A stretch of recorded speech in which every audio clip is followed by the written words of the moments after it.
नमस्ते दोस्तों। आज हम जहाज की एक बहुत जरूरी मशीन के बारे में बात करेंगे जिसे ऑयली वाटर सेपरेटर OWS कहते हैं। ये हर जहाज पर होना अनिवार्य है। इसका काम समुद्र में कचरा जाने से रोकना है। ये जहाज के गंदे पानी बिल्ज वाटर से तेल को अलग करता है ताकि समुद्र में जाने वाला पानी साफ हो। ये सब मरपोल एनेक्स 1 के नियमों के तहत किया जाता है। सबसे पहले समझते हैं कि बिल्जर्स क्या होते हैं। बिल्ज जहाज का सबसे निचला हिस्सा होता है। यहाँ जहाज का सारा फालतू तरल पदार्थ जमा होता है। ये गंदा पानी कहाँ से आता है? पंप और पाइपलाइनों से होने वाली लीकेज से, मेन इंजन और अन्य मशीनों की लीकेज से, तेल, लूब ऑयल या फ्यूल ऑयल के गिरने से, मशीनों से होने वाली कंडेंसेशन, भाप का पानी बनना से, और साफ सफाई के काम से। ये सारा पानी बिल्ज वेल्स में जाकर जमा होता है, जो इंजन रूम के सबसे नीचे बने हुए गड्ढे सम्प्स होते हैं। डिस्चार्ज के नियम। इस गंदे पानी को सीधे समुद्र में फेंकना गैर कानूनी है। इसके लिए कुछ कड़े नियम हैं। 1. जहाज चलता होना चाहिए। जहाज का चलते रहना जरूरी है ताकि पानी एक ही जगह जमा न हो। 2. अनुमोदित उपकरण अप्रूव्ड इक्विपमेंट। पानी को केवल एक सर्टिफाइड OWS मशीन से ही साफ करके बाहर निकाला जा सकता है। 3. एक 5 ppm का नियम। पानी में तेल की मात्रा 15 पार्ट्स पर मिलियन से कम होनी चाहिए। 4. प्रतिबंधित क्षेत्र। अंटार्कटिक जैसे खास इलाकों में पानी छोड़ना पूरी तरह से मना है।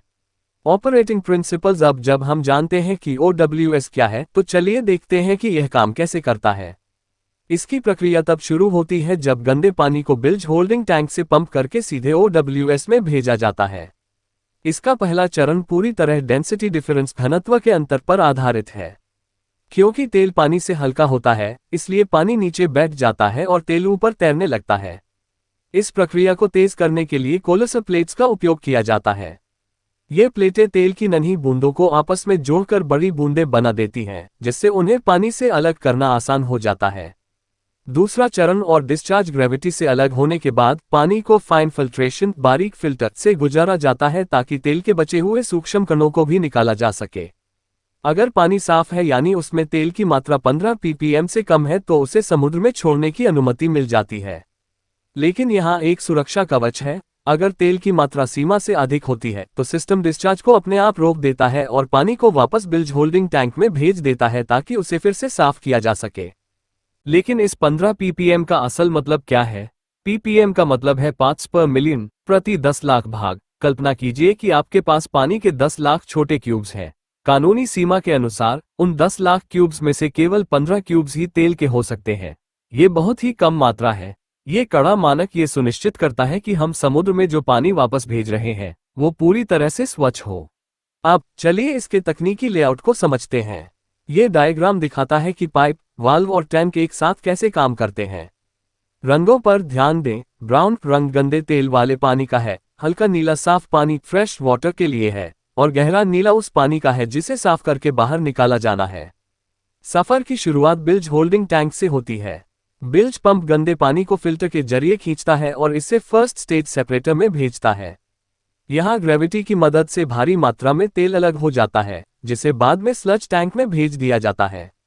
बचा हुआ पानी सेकंड स्टेज में जाता है जहां इसकी बारीकी से सफाई होती है।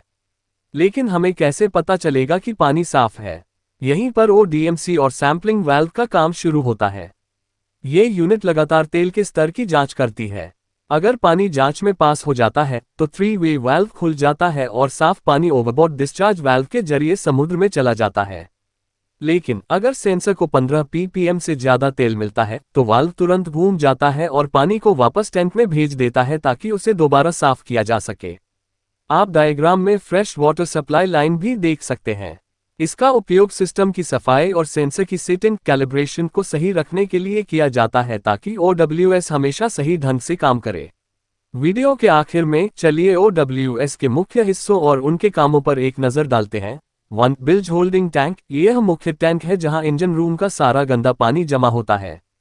2. Builds pump. यह पंप गंदे पानी को खींचकर पूरे OWS सिस्टम में भेजने का काम करता है। 3. 1 स्टेज। यहां शुरुआती सफाई होती है। भारी पानी नीचे बैठ जाता है और हल्का तेल ऊपर तैरने लगता है, जिसे बाद में स्लग टैंक में भेज दिया जाता है। 4. 2 स्टेज। यहाँ पानी की और भी बारीकी से सफाई की जाती है ताकि तेल की छोटी छोटी बूंदों को भी निकाला जा सके। 5. ODMC system. इसका पूरा नाम oil discharge monitoring and control system है। ये सिस्टम का दिमाग है जो लगातार चेक करता है कि पानी मापल के नियमों के हिसाब से साफ है या नहीं। 6. Pressure retaining valve. अच्छी सफाई के लिए सिस्टम के अंदर दबाव प्रेशर का सही होना जरूरी है। ये वाल्व OWS के अंदर जरूरी बैक प्रेशर बनाए रखता है। 7. 3-वे वाल्व। यह एक ट्रैफिक पुलिस की तरह काम करता है।